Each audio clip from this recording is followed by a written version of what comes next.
Fala galera, tudo bem com vocês? No vídeo de hoje nós vamos falar um pouco sobre a declaração do Imposto de Renda 2022, o famoso IR. Muitas pessoas ainda não conhecem ou ainda não tiveram, por exemplo, que prestar contas ao governo, especificamente a Receita Federal em 2022, e provavelmente vai ser a primeira vez que essa pessoa vai ter que fazer a declaração de imposto de renda, ou às vezes até deseja preencher por conta própria e ainda não entende um pouco melhor sobre algumas coisas que a declaração traz aí para que as pessoas possam fazer ou por conta própria ou mesmo que não façam, possam estar por dentro e informadas do que se trata realmente da declaração do imposto de renda. A declaração do imposto de renda, para quem não conhece, é uma declaração criada aí para que as pessoas todos os anos subsequentes, por exemplo, esse ano a declaração do imposto de renda é 2022, mas o ano calendário, que você vai prestar conta sobre os seus impostos aí pagos, retidos na fonte, sobre os seus ganhos, bens e outras informações, são relacionadas ao ano anterior, ao ano de 2021. E assim sucessivamente, como vai acontecer também no próximo ano, onde você vai declarar todos os ganhos que você teve ali, se você está dentro dos critérios que a Receita Federal determina para que você seja obrigado ou não declarar o seu imposto de renda, para que você faça a mesma coisa no ano que vem. Antes de mais nada, vamos falar primeiramente sobre quem está obrigado a declarar o imposto de renda. Nós vamos aqui para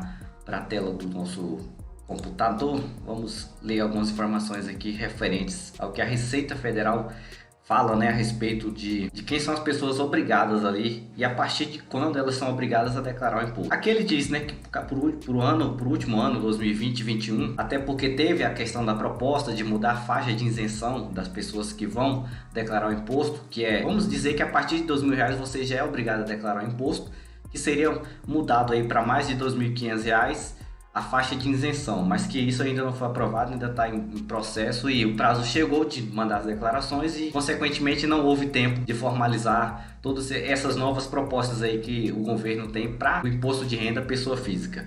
Mas aí a própria Receita Federal diz o seguinte: pessoas que têm rendimentos tributáveis aí a partir de R$ 28.559,70, a partir desse valor você tem a obrigação de fazer a sua declaração de imposto de renda. Menos que esse valor você não tem a obrigação de declarar. Uma vez que você ultrapassa esse valor, você consequentemente tem que fazer a sua declaração.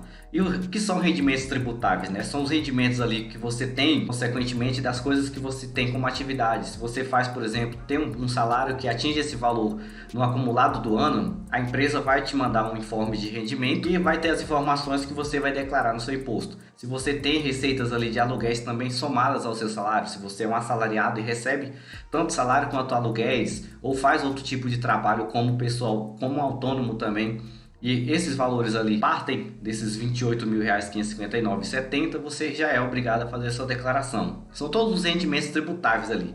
Rendimentos também de operações em bolsa de valores também são exemplos de que você também deva declarar. E é claro que falando principalmente de bolsa de valores, se você comprou uma única sequer ação, você já está obrigatoriamente em um dos critérios ali que faz que você tenha que declarar obrigatoriamente a sua declaração de imposto. E eu lembro que declarar, fazer a sua declaração, preencher a declaração e transmitir a declaração de imposto de renda não quer dizer, consequentemente, que você vai pagar imposto, Igual muitas pessoas acreditam que uma vez que você faz a declaração, que você faz o imposto, ela não vai fazer porque senão ela vai pagar o imposto. A questão de fazer o imposto de renda é importante por quê? Porque o governo, o que interessa ao governo no primeiro momento é saber o seguinte, quanto você ganhou no ano anterior, quanto que você pagou de imposto, Quais são os bens que você transformou ali através do que você ganhou. É basicamente isso que o governo quer saber. E uma vez que se você altera alguma coisa ali ou você muda, acontece a questão de cair na malha fina, que muitas pessoas acabam caindo por fazer um preenchimento inadequado da declaração e é claro também muitas vezes proposital para evitar pagar o imposto. Mas que nem sempre pagar imposto quer dizer que é algo ruim. Se você for analisar por outro lado, se você pagou o imposto é consequência de que suas rendas melhoraram e a sua renda aumentou, Mas infelizmente o brasileiro sempre quer encontrar um jeitinho ali para não pagar simplesmente nada. Ou muitas vezes ali cai na malha fina e tem que pagar mais que o que ele deveria pagar por consequência de prazo, ter passado do prazo de declarar ou de estar irregular com algumas informações. E uma vez que outra que a Receita Federal cruza todas as informações que você tem ali no seu CPF com as informações que você tem declaradas. Então, muitas vezes é bom fazer a declaração do mais correta possível para que você não caia nesse tipo de... não tenha, né, o trabalho ali, tenha a dor de cabeça de ter que ir prestar contas à Receita Federal, porque você quis fugir de pagar alguma coisa que, pela lógica, está dentro dos parâmetros que você já deveria ter pago obrigatoriamente. Dando sequência às coisas que também são obrigatórias aqui, temos aqui, se você possui rendimentos isentos, né, ou não tributáveis aí, ou exclusivos a partir de R$ 40.000, você não precisa declarar. A partir de R$ 40.000 você já deve declarar sim o seu imposto, né? O que são esses rendimentos isentos aí? Rendimentos que você recebe, por exemplo, quando você pega uma rescisão de contrato de trabalho, é o seu fundo de garantia, a soma daqueles valores ali são rendimentos isentos. Outro tipo de rendimento isento também são ganhos ali que você tenha de rendimentos, por exemplo, na poupança. São tanto rescisões quanto distribuições de lucros ali que você tem, você não tem a obrigação de declarar quando esses valores for menor que R$ 40.000. A partir de R$ 40.000 você já deve declarar também. E ali tem mais outro critério também, que é para as pessoas que exercem algum tipo de atividade rural, que onde ele diz que se você tem um rendimento total ali com suas atividades rurais acima de R$ 142.798,50, você também já está obrigado a fazer a sua declaração de imposto de renda. E por último, as pessoas que têm bens e direitos ali em 31 de dezembro, o valor ultrapassar os R$ 300.000, seja a soma de um imóvel, um terreno, até os próprios investimentos que você tem ali, se eles somados ali ultrapassarem o valor de R$ 300.000, você não precisa fazer a declaração, uma vez que se ele também ultrapassar, você deve sim fazer a declaração, levando em consideração que se você tem um imóvel ou você está pagando o imóvel ainda, você não tem o imóvel, então você não está nesse critério, não entra nesse critério de fazer a declaração, né? Uma vez que é acima dos 300 mil. Ele tem mais algumas informações aqui também sobre quem não precisa entregar, né? Ele já diz que quem não se enquadra em nenhuma das opções acima, se você não atingiu o teto ali de 28.700 e alguma coisa, você não é obrigado a fazer a declaração de imposto de renda. Se você não tem ali os bens ali acumulados em mais de R$ 300.000, você não precisa. Se você não ultrapassou os 40 mil de rendimentos isentos ali também, como poupança, lucros que você recebeu, alguma participação de lucro, alguns dados rescisórios também, né? Alguns valores rescisórios que você pode ter recebido, fundo de garantia, essas coisas aí, você também não está obrigado. E ali também fala, se você constar, né, como dependente na declaração de uma outra pessoa, uma vez que suas informações já foram preenchidas lá como dependente de outra pessoa, você também não está obrigado a declarar, a não ser que você não seja esse dependente. Aí com certeza você também tem que fazer a sua própria declaração individual. E agora nós vamos aqui conhecer um pouco melhor da declaração em si, né, de como funciona o preenchimento. Vou abrir aqui. Essa aqui é a tela de preenchimento, né, a página principal aqui da declaração do imposto de renda. E aqui ele vem por abas, né? Cada aba tem uma informação específica para que você preencha. Uma vez que quando você for fazer por conta própria, você deve baixar a declaração. Vai lá no site da Receita Federal, pesquisa lá por IRPF 2022 e baixa e faz o download, instala no seu computador e assim você pode abrir normalmente, preencher e transmitir. Eu estou usando aqui ainda a versão antiga porque a versão deste ano ainda não está disponível para download, não consegui fazer o download, mas que não vai mudar nada, é apenas uma atualização. Na primeira aba aqui, se viemos fichas de declaração, tem as informações de identificação do contribuinte, né? E aí, aqui logo de início ele pergunta qual tipo de declaração você deseja fazer. E aí, consequentemente, vemos aqui em declaração do ajuste anual original, que é a declaração completa que eu estou fazendo. E aí, se eu estou fazendo uma retificação, por exemplo, que é fazer uma retificação de uma declaração que eu já mandei, eu faço aqui, eu clico em retificadora, e aí eu vou pôr o número do recibo da declaração anterior que eu mandei, né, da última declaração. Mas como eu estou, teoricamente, preenchendo pela primeira vez, então eu vou preencher com todas as minhas informações aqui pessoais, data de nascimento, título, algumas informações sobre cônjuge, se eu sou casado eu coloco sim, se eu não for eu coloco não, meu endereço, as informações de onde eu vivo e aqui a ocupação principal, né? Tipo de ocupação eu exerço, se eu sou um funcionário empregado de empresa do setor privado, quando, por exemplo, eu sou empregado e não faço exerço nenhum outro tipo de função, eu só seleciono aqui empregado de empresa do setor privado ou simplesmente empregado contratado e assim consequentemente você pesquisa aqui de acordo com o que você faça. Se você for um MEI também, você clica aqui no 14, que é o microempreendedor individual, e vai preencher as suas informações ali de acordo com o que ele mostra aqui na aba subsequente, né? Para que você diga que tipo de profissão você exerce. Se for autônomo também, você pesquisa o código aqui. Ele também vai ter a opção de preencher como se fosse autônomo. E aí, dando sequência, após você preencher todas essas informações pessoais aqui, que devem ser preenchidas aqui atentamente, vem a segunda aba, né, dependentes. onde você vai colocar os dependentes que você possui. Você clica em novo, vem aqui na aba tipo de dependente, se você vai pôr o seu companheiro ou seu filho, né? Ou se você vai pôr os dois, tanto a sua esposa, o seu esposo, os seus filhos, você seleciona aqui, coloca o CPF da pessoa, a data de nascimento, o nome dela, e aqui ele já dá um valor, né? Total de dedução por dependentes, né? Que é limitado a 2.275,08. Teoricamente você preenche aqui, dá um OK, e aí ele fica aqui com a abinha aqui como em destaque, né, com as informações. E aí se eu vou adicionar mais um, eu clico novamente, coloco o tipo de dependente que eu vou colocar, por exemplo, um filho, enteado, e aqui eu dou um OK. E aí ele já fica aqui, vai ficar o nome dos dependentes, as informações, data de nascimento, CPF e o valor aqui por dedução de dependentes já de início, né, ele já mostra essas informações. E aqui também na segunda aba vem os alimentandos, né.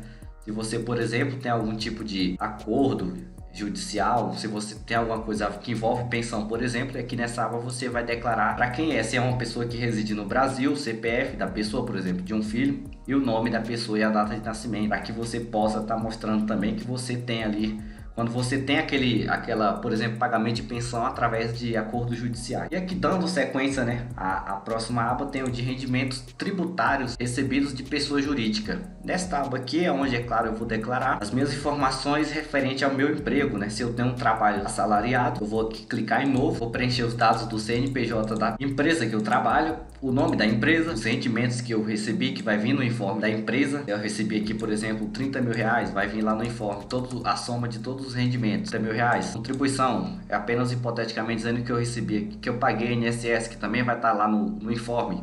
O informe que a empresa envia para os seus empregados já vem as informações todas na sequência, né? O total dos rendimentos, você preenche rendimentos, e você pagou aqui, por exemplo, R$ 1.000 de INSS, o imposto retido na fonte, que também já é feito pela empresa e passado por governo, vamos dizer que fosse 750, 13º, você recebeu lá R$ 1.500 de 13º, e aí vai ter aqui 150 na fonte, né, teoricamente na fonte de R.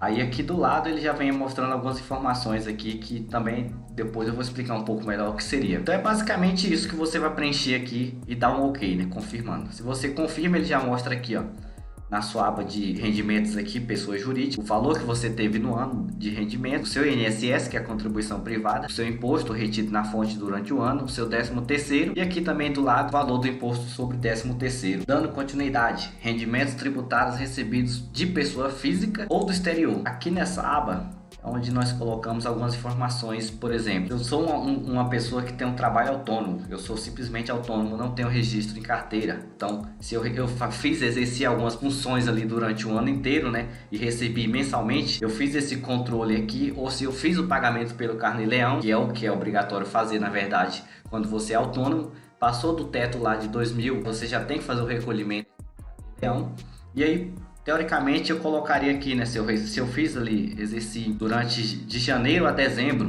eu recebi 2.500 aqui todos os meses, e aí eu vou preencho aqui com 2.500 reais, e assim consequentemente preencho todos os meses aqui, e ele vai me dar um total que eu tive no ano. Se eu receber aluguéis, que também tem a questão do Carnê-Leão, se eu receber aqui 2.000 reais de aluguéis todos os meses, janeiro, fevereiro, março, abril, até dezembro, todos os valores que eu recebi de aluguéis, eu coloco aqui nessa linha, nessa coluna de aluguéis. Pensão alimentícia, né? Se eu recebi pensão alimentícia, se eu sou uma pessoa que ainda recebe pensão alimentícia, eu vou preencher nessa aba aqui todos os valores que eu recebi de pensão também durante todos os meses, de janeiro a dezembro do ano anterior.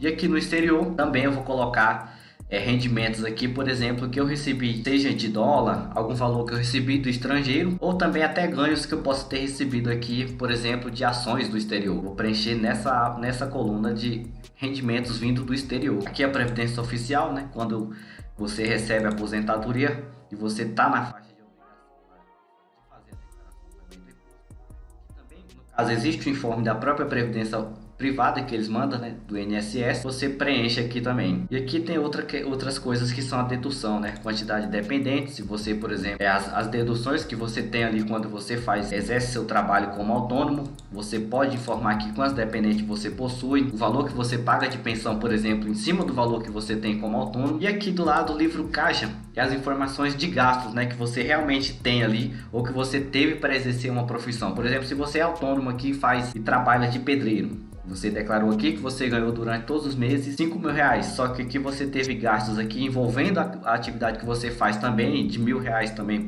vamos dizer, você teve aqui como 1.000 reais, então você lança aqui no livro caixa os valores que você gastou aqui todos os meses, né? Você poderia colocar 100 também, e assim consequentemente até o valor total aqui. E aqui do lado é os valores que você pagou, né? O DARF que você pagou, os valores que você pagou quando você, por exemplo, recebeu aluguel ou gerou a guia como empregado autônomo, quando você é um funcionário de si próprio, quando você exerce as suas funções ali sem ter vínculo empregatício. E se você pagou os valores que você teve pago durante o ano, você declara aqui na coluna de DARF pago do código 0190, né, que é o código do Carnê-Leão. Você recebeu 2 mil de aluguel, vai ter o valor que é preenchido lá pelo próprio página do Carnê-Leão. E aí você declara todos os valores pagos aqui nessa coluna do Carnê-Leão. De um lado aqui são todos os rendimentos, né? Se você é autônomo, recebeu aluguéis, pensões, algumas coisas relacionadas à pensão alimentícia ou algum tipo de pensão também, no caso de morte, recebeu valores do exterior. Essas 4 colunas aqui são só para rendimentos. Desse lado são as deduções, né? Deduções legais. Se você gastou, teve gasto para exercer a função, pagou pensão alimentícia, a quantidade de dependentes que você possui e o valor de INSS que você contribuiu também, mesmo que seja de forma autônoma. E no final das contas ele vai mostrar aqui todas as informações no valor total aqui, tanto de rendimentos quanto de deduções. E aqui dando sequência, né, tem os rendimentos isentos e não tributáveis. São os rendimentos ali consequentes, por exemplo, que você teve na poupança, né? São os rendimentos que você recebeu que não são tributáveis, mas você pode declarar normalmente. Eu venho aqui em novo, por exemplo, vou até excluir aqui para preencher novamente. Eu venho em novo e aqui eu tenho algumas informações, né? Se eu tenho, por exemplo, bolsa de estudo, se eu tenho algum benefício de bolsa de estudos, eu coloco ele aqui também no código 01 e 02. É claro que existem algumas especificações que ele até fala aqui, né? Que não representem, né? Ou que você não exerça nenhuma atividade ali prestando serviço. Indenizações por contrato de trabalho seria o código 4. Quando você tem os dados rescisórios lá, os seus valores rescisórios pagos, quando você recebe de acidente de trabalho, e FGTS você declara aqui o valor, né, total, tipo de beneficiário, o titular, por exemplo, o valor, a empresa que te pagou, a rescisão, se você foi demitido, por exemplo, o nome da empresa e o valor que você recebeu aqui total de rendimentos aqui, no caso de rescisões. E aqui também tem os lucros e dividendos, quando você recebe distribuição de lucros. O procedimento vai ser o mesmo, vai mudar apenas o código. O tipo de beneficiário, se é seu ou for um titular seu que recebeu esses benefícios. E aí você vem com as informações aqui na sequência. O CNPJ da empresa, o nome da empresa e o valor pago por elas. E aqui também tem o ganho de capital, quando você vende, né, um bem ou não.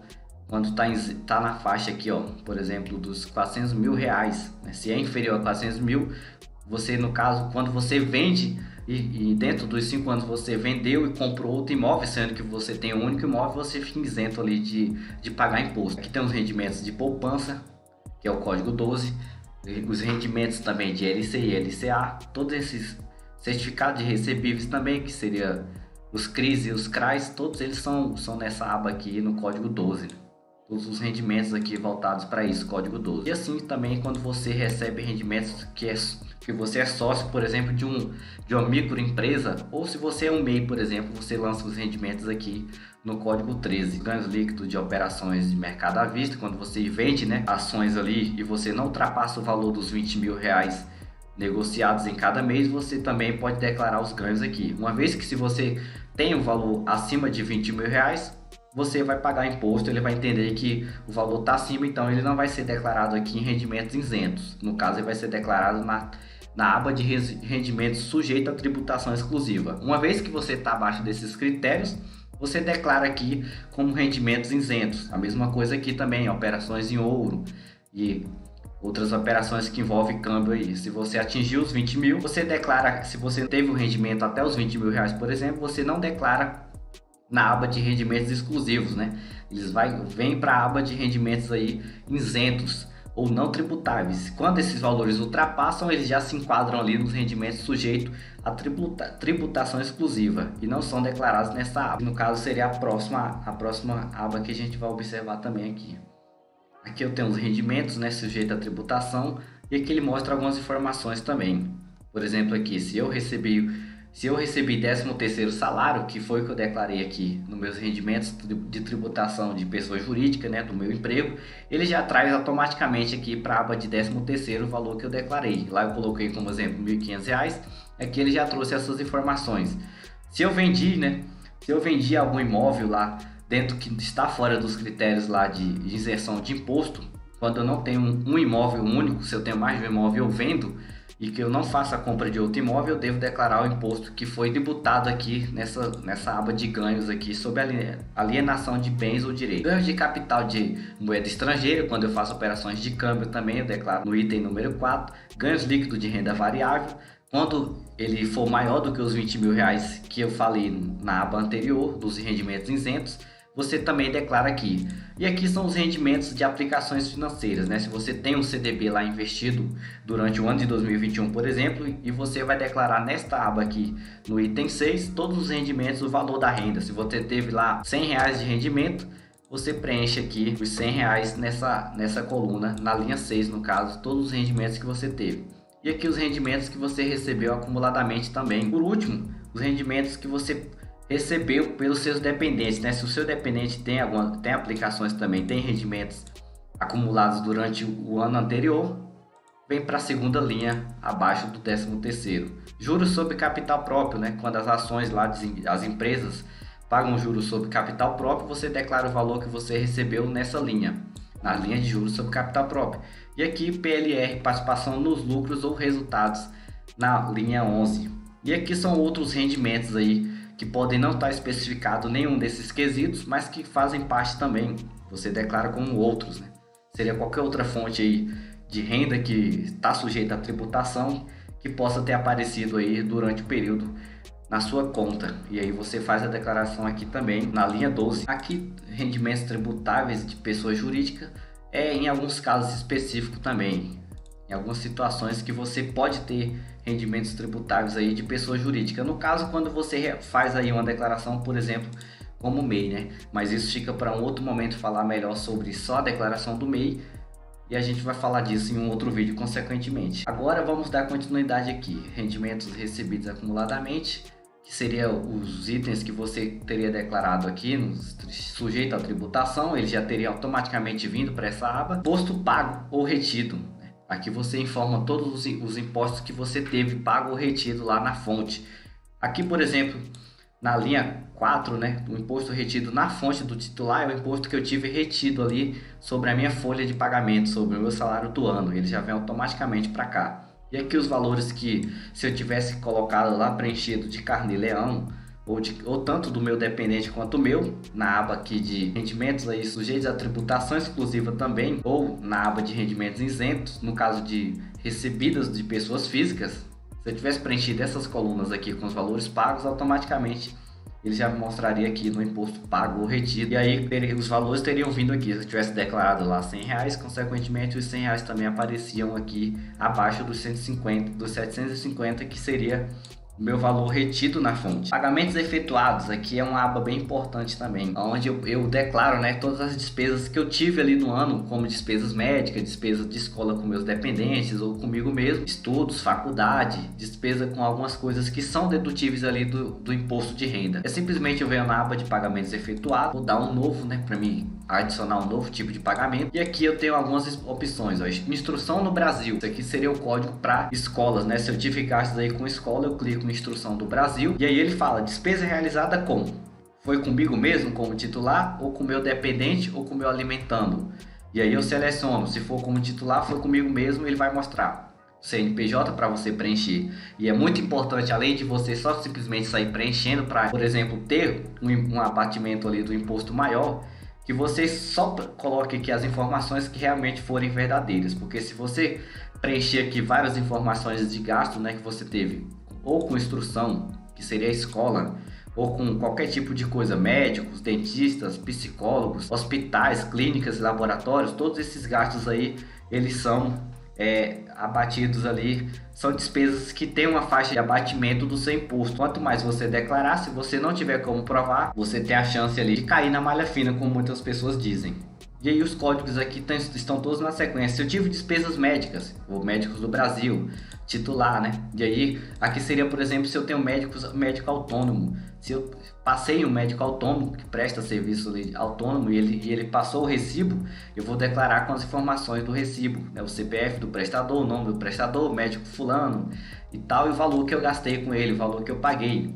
Falei, se eu paguei R$ 5.000, por exemplo, e aqui ele tem uma parcela não dedutível, né? Ou o valor que eu tive de reembolso, que é algo que acontece muitas vezes. Se eu, por exemplo, tenho um plano de saúde e eu paguei ali, gastei R$ 5.000 durante o ano com o meu plano de saúde, mas o plano de saúde me fez um reembolso, por exemplo, de R$ 2.000, então o valor que ele vai considerar aí como despesa realmente não vai ser os 5.000, mas sim a diferença, né? Os 5 menos os 2, no caso seria R$ 3.000, mas que eu devo também declarar o valor que eu paguei e o valor que eu tive de reembolso também na aba do lado. Sempre lembrado de preencher todas essas informações aqui, é realmente verdadeiro, né? Aqui também dentistas, psicólogos no Brasil, fisioterapeuta, todos esses aqui são prestadores de serviço autônomos, né? Se eu vier mais aqui abaixo, aí sim ele me dá a opção aqui de hospitais, clínicas e laboratórios no Brasil. E aí vem o contexto geral, se foi comigo, com o meu dependente, o CNPJ do hospital que eu tive o gasto médico, de exame clínico, por exemplo, o nome da instituição e o valor que eu paguei, e mais uma vez a questão que eu falei, o valor reembolsado, né? Uma vez que eu posso colocar um CNPJ aqui e dizer que eu pagaria, que eu gastei aqui com o meu convênio R$ 4.000, mas eu fui reembolsado desses R$ 4.000 durante o ano. E aí, mais uma vez, é aquela questão, né? O valor que eu paguei, valor que vai ser compreendido aqui pelo programa vai ser a diferença entre o que eu paguei e o valor que eu tive de reembolso. Então, no caso, seria R$ 3.000 e não R$ 4.000. E ali, toda vez que eu vou preenchendo com essas informações aqui da opção pela tributação vai se alterando, porque ela tem dois tipos de tributação: por deduções legais, que é baseado nas informações que eu declaro, né, as minhas despesas, todas as despesas que eu tenho. Pode-se dizer que às vezes é mais vantajoso quando eu tenho muita renda e também tenho muitos gastos médicos, com escola, com pensão, com todos esses gastos aí que estão dentro dos critérios que podem ser dedutíveis. E o pelo simplificado, onde a própria Receita Federal ela dá um desconto ali de 20% do valor que eu declaro só como da minha renda, e também ali é limitado até, se eu não me engano, até R$ 16.000. Então até R$ 16.000 ou os 20% ali do valor que eu tenho declarado. E aqui nesse critério, né, se fosse olhar para a declaração agora, onde eu declarei lá que eu ganhei 30 mil de tributos aqui, contribuí, paguei 750 de imposto, eu preenchi com essas informações. Se eu tivesse preenchido com essas informações aqui também, considerando apenas as informações, por exemplo, se eu sou uma pessoa assalariada, eu só vou preencher esta aba aqui, que é o que simplesmente interessa eu preencher, ele já me mostraria aqui, né, o valor que eu teria a restituir. Eu vou restituir aqui no caso 750 que eu paguei de imposto, e aqui embaixo pelo simplificado ele diz que eu vou restituir apenas 663. Então nesse caso é mais vantajoso para mim optar pela tributação por deduções legais, pois a minha restituição vai ser maior. E aí se eu também tivesse rendimentos aqui, se eu colocasse, por exemplo, quando aqui que eu fosse aumentando, né, ele vai diminuindo cada vez mais ali o meu valor a restituir, né, uma vez que eu não paguei, que eu não tenha pago o imposto. Se eu preenchesse todos os meses aqui 2.000 de aluguel, de janeiro a dezembro, vocês podem observar que ali na aba já vai abatendo, e daqui a pouco ele vai gerar imposto a pagar. Vai mudando de acordo com as informações que eu vou preenchendo, ó. O imposto a pagar. Pode ver que eu comecei a passar de 6 meses aqui de rendimentos e eu não declarei que eu paguei nada aqui na linha do lado, mas é que eu paguei 150, ó, ele vai abatendo toda vez que eu preencho os valores. Uma vez, porque vai de acordo com as informações que eu tenho, e assim consequentemente. Mas é bom sempre analisar de acordo com o que eu declaro, né, qual que é mais compensatório para mim. Se eu tenho imposto a restituir, qual que me dá mais valores a restituir, qual que me vale mais a pena restituir, o que me paga mais.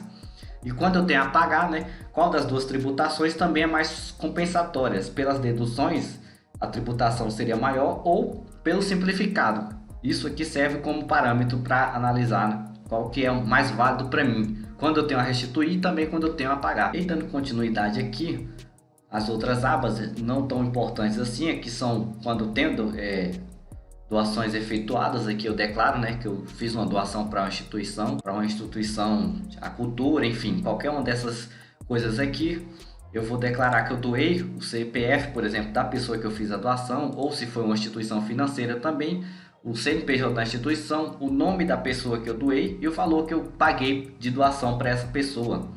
E aqui também é se você deseja, né, fazer a doação direto pela própria declaração. Se, por exemplo, você vai pagar um imposto lá que você considera alto, você pode criar uma aba de doação de um valor aqui e você consegue abater uma pequena porcentagem do seu imposto também.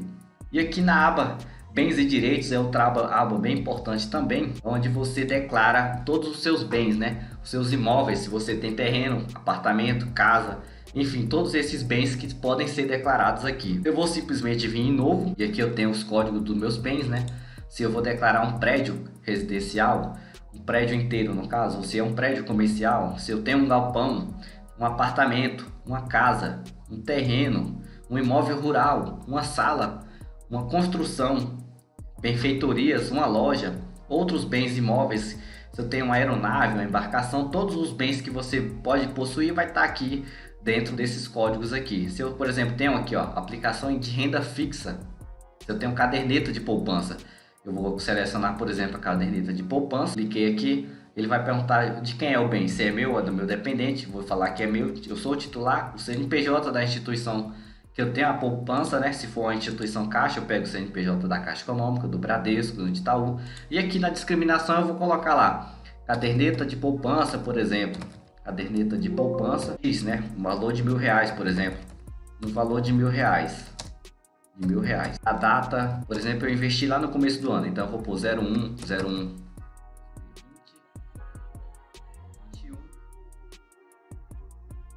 Simplesmente aqui embaixo instituição, né? A instituição bancária que eu fiz o investimento na poupança, a agência, a conta, que é as informações que você tem. E aqui outra informação também que é bom preencher, se você já tinha rendimentos antes, quanto que era o seu saldo anterior, né? No caso aqui tá 19, mas seria 20. Se eu teria aqui, por exemplo, R$100 em 2019, qual que é o meu saldo hoje, né? De acordo com o informe de rendimento que o banco manda para mim. Quanto que está a minha conta poupança? Se eu investir, se eu tinha lá R$100 em 2020, né? Eu investi mais R$1.000 ali, teoricamente eu teria a soma dos dois, uma vez que eu não resgatei nada. E aí eu teria 1.100 aqui, mais os rendimentos, né? Vamos dizer que seria 1.120, que os R$20 seriam os rendimentos ali. Então, eu atualizei. E esses R$20 que teoricamente poderia ser minha diferença aqui, eu declararia lá também nos rendimentos isentos e não tributáveis dos R$20, né? Eu declaro ele aqui, ele tem aqui, caderneta de poupança, em 2019 ou 20 eu tinha R$100, investi aqui no final de 2021 eu tinha 1.220. Então, teoricamente, no decorrer do ano eu investi R$1.000, eu já tinha 100, mais os 1.000, ficou 120. Então, eu tive R$20 de rendimento. E aí, mais uma vez, eu viria aqui na aba rendimentos isentos e não tributáveis, né? E aqui eu vou vir na aba onde fala dos ganhos lá. Eu posso vir novo, no caso, que é até melhor. E buscar aqui pelos ganhos em caderneta de poupança. Rendimento de caderneta de poupança. E aí eu colocaria o beneficiário, seria eu mesmo. O CNPJ, que é a mesma informação que eu preenchi lá anteriormente na aba de bens e direitos. A fonte pagadora e o valor, que seria os R$20. Poderia só dar OK aqui só para informar. Então aqui eu estou dizendo que eu recebi R$20 posto para dar em contrapartida com o que eu declarei em bens aqui direito, né? E aí tá aqui um valor que eu tenho em poupança. E daí seria a mesma coisa para os outros investimentos também. Eu posso pôr outro tipo de código aqui. Se eu tenho casa, terreno, imóvel, eu vou preencher aqui de acordo com o código. Se eu teria, por exemplo, ações também, eu vou colocar ações, né? Tem ações. E aí eu tenho aqui a localização do país, o titular, o CNPJ da empresa que eu tenho ações. E aqui eu vou falar, compra de ações,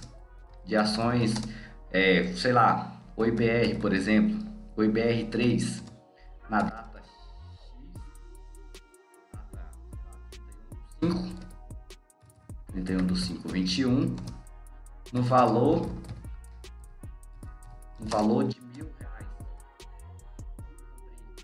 R$1.000 aqui de ações.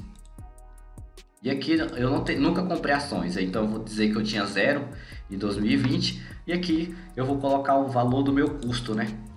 Se eu comprei lá eu vou declarar no dia 31 aqui o meu custo. O meu custo foi de R$ 1.000, então eu declararia R$ 1.000 aqui também, de acordo com o que eu declarei lá no início.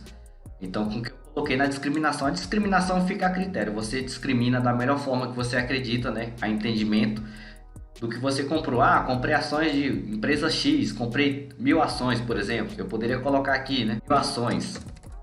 E aí seria 1.000 ações a R$ 1.000, só para princípio de informativo mesmo, para enriquecer as informações e deixar mais esclarecido quais foram as movimentações que eu fiz aqui com minhas ações. Aí eu simplesmente daria um OK novamente.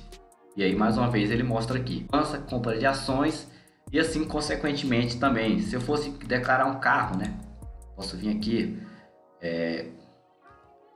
veículo automotor, caminhão, moto, automóvel, é o código 21. E aí eu ponho renavando o meu veículo e a discriminação. Compra de carro, né? Compra de veículo, por exemplo. Veículo, sei lá, Fiat Toro, por exemplo, no valor de R$ 100.000. Que eu comprei à vista. E aqui em 2020 eu não tinha um veículo ainda no começo do ano, então seria 0. E aqui eu só continuaria com o mesmo valor de R$ 100.000. Uma vez que isso, quando eu falo da compra à vista, né, do veículo, quando essas compras de veículos, imóveis, apartamentos financiados, todas essas informações, quando você não comprou à vista, teoricamente você ainda não é o dono desse bem, né? Você está pagando ainda, só lá no final da quitação do financiamento é que você se torna realmente o dono. Então a gente não declara, você não tem que declarar o valor total aqui do seu imóvel, do seu bem, seja um veículo ou até mesmo um apartamento, de forma que você ainda não quitou. Se você não quitou, você vai fazer, vai declarar essas dívidas aí que você tem, no caso aqui, né? Se você tem algum tipo de empréstimo, você vai declarar nessa aba também, empréstimo contraído do exterior. Se você tem empréstimo, financiamento ou investimento, que no caso, sociedade de crédito, financiamento e investimento. Você vai discriminar, né, o valor que você pegou aqui e o valor aqui no final do ano que você já pagou. Se você pegou R$ 1.000 aqui e você tem um saldo aqui durante o ano que você pagou de 500, você declararia aqui no início os 1.000 e no final os 500, e assim daria a entender que você pagou a metade da dívida. E aí nos bens e direitos também você vai atualizando de acordo com o que você pagou. Você pode declarar um bem aqui, por exemplo, você comprou um apartamento, né? Aí o IPTU, a data que você comprou.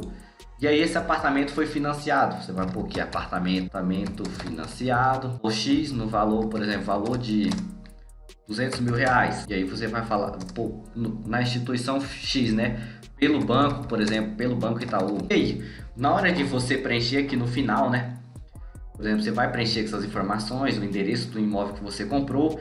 Aqui no final, nessas informações aqui, você não vai declarar os 200.000 que você financiou do apartamento. Você declararia o valor que você pagou, né? Se você pagou desses 200.000 em um ano, você pagou 50.000, então o saldo aqui, a situação que você tem, por exemplo, você não pagou nada ainda, você não vai ter nada a declarar. Você comprou em 2021 e aqui no final você declararia os 50.000, né? Que é o que você, consequentemente, todo ano você vai atualizando até o valor que você tem ali financiado zerar com o valor total. Você financiou 200.000, mas você só pagou ali durante o ano R$ 30.000. Então você vai declarar lá o saldo de 30.000. Então seu imóvel, teoricamente, ainda naquele momento só é R$ 30.000. No próximo ano, mais 30.000. Então você atualiza lá, o saldo anterior era 30, o saldo agora final é 60 e assim consequentemente. Aqui nas dívidas e ônus é para você, se você tem empréstimos em instituições financeiras, você também teoricamente vai preencher aqui o valor do empréstimo, né? Se for estabelecimento de bancário, se é um empréstimo bancário, se é um financiamento, se for um empréstimo de pessoas físicas ou outro tipo de dívida que você tenha pago aí. E aqui é a spoiler, a declaração para quem faleceu, né?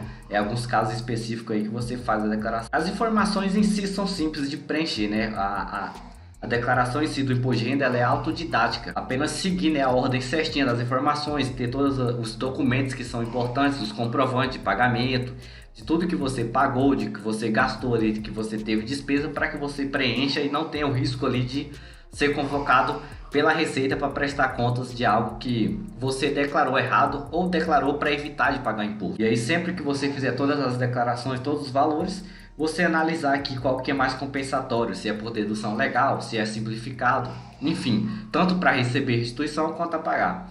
E aí no final das coisas você pode simplesmente vir aqui e verificar as informações, né? Ele mostra, ó, título, campo X, todos os campos que tiverem vermelho, você tem que alterar, informar. Ele vai sempre informar onde é que está o erro e se você clicar, ele já abre a tela para você organizar e verificar a informação.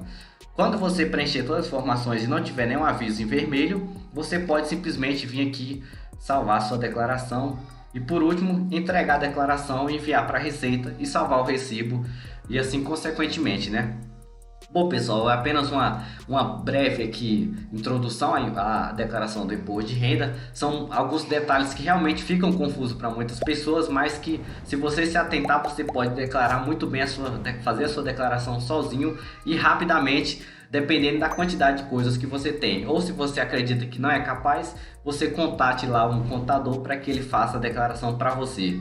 Eu vou ficando por aqui, espero que você tenha gostado desse vídeo e até qualquer momento.